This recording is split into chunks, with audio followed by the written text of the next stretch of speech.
सत साहेब जी, मेरे सभी भाइयों बहनों बेटा बेटी माता पिता को भक्तमती की सत साहेब जी।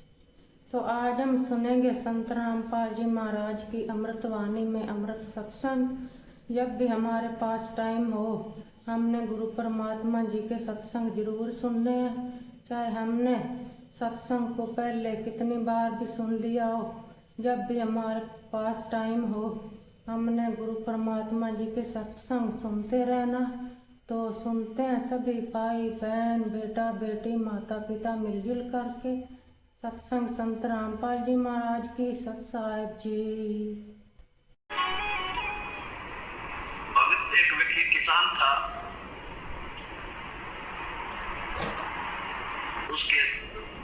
उसके पास परमात्मा कबीर जी जाया करते थे साधु संत रूप में। उसको समझाते थे, भाई चौधरी साहब भक्ति कर लिया करो, जैसे विचार देते थे भक्ति करो, मानव जन्म बार बार नहीं मिलता। हमने जो पढ़ाई पढ़ रखी होती है वो उल्ट पढ़ रखी होती है। हम कहते हैं कि अभी भक्ति करने का समय नहीं, हम तो बुढ़ापे में भक्ति कराएंगे, अभी तो बच्चे पालने हैं या बड़े कराएंगे, ब्याह करनी है, शादी करनी है, लो करना, मकान बनानी। लेकिन संत बताते हैं कि भक्ति में भक्ति करने के लिए कोई समय का सीमा नहीं है। और क्या पता बुढ़े हुआ पहले मर ले, बुढ़े ना भी होगा फिर कैसे करेंगे। तो परमात्मा समझाया करते कि भाई भगत जी तो नाम जप लो, आप भक्ति किया करो। लेकिन वो किसान कहता, बाबा जी अभी तो बालक छोटे छोटे हैं, बड़े बालक हो जाएंगे, हाँ फिर मैं आपका उपदेश नहीं दूंगा। अब संत को तो मालूम होता है कि ये अनजान है, तो इसने ज्ञान को नहीं, फिर इसकी दुर्गति होगी, तो बार बार आते रहे। जब उसने बालक ब्याह लिए, शादी कर दी, पोते भी हो लिए, परमात्मा फिर गए कि चौधरी साहब ये किसान अब तो नाम ले ले, भक्ति कर ले।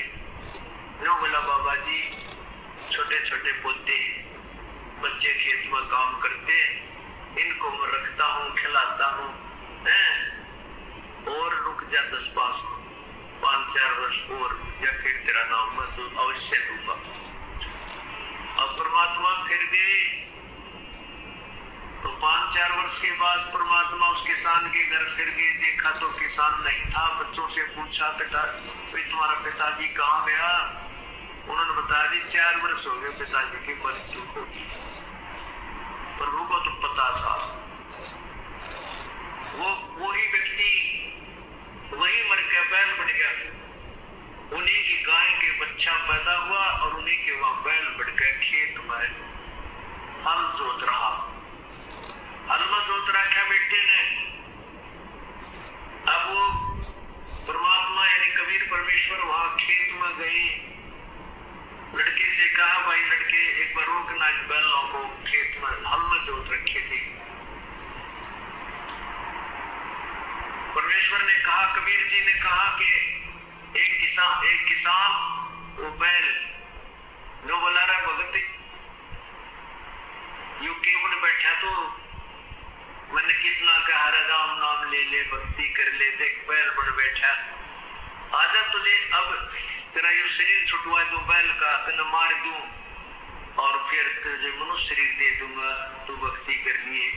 तो वो क्या कहता है बैल के, बाबा जी तेरा दिमाग खराब हो जाए, मैं यहाँ मर जाऊंगा, मैं बैल नहीं रहूंगा, और ये बच्चे और बैल लाएंगे निकम्मा, और वो बढ़िया काम करेंगे, बड़का को टोटा हो जाएगा, बच्चों को घाटा आ जाएगा, तू अपना काम कर, मुझे लगा रहने दो। अब परमात्मा चले गए। 5-7 वर्ष बाद बैल भी मर गया। वो बैल मर गया, फिर उनके उसी घर में सर्प बन गया। अब उस सर्प बन गया तो जो पहले मनुष्य जीवन में उसने कुछ 2-4 हजार रुपये दबा रखे होंगे, तो सर्प जो है योनि में प्राप्त हो जाता वो प्राणी, तो उस धन ने ढूंढता है, उस घर में घूमा करता है कि मैंने यहाँ दल दाब रखा था। चांदी के सिक्के।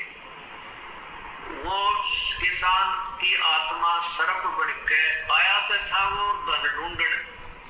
उन पुत्रवधों को ने देख लिया कि सांप आ गया, उन्हें आवाज लगा दी, बेटे लठ लेकर आए, उसके मारे लठ सांप के।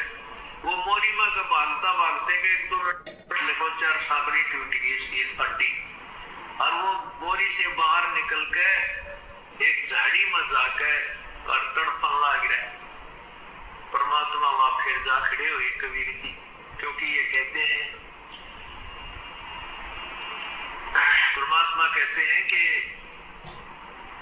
जो जन हमारी शरण है ताका हूं मैं दासी, गेल गेल लाग्या करो जब तक धरती आकाश।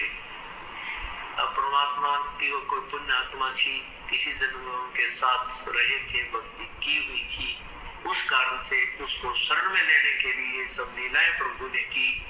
अब वहां जाकर कहने लगे रहे भगत आत्मा की, अब भी आजा, तो मान जा मेरी बात, आजा तुझे मनुष्य शरीर दे दूंगा और भक्ति कर लेना।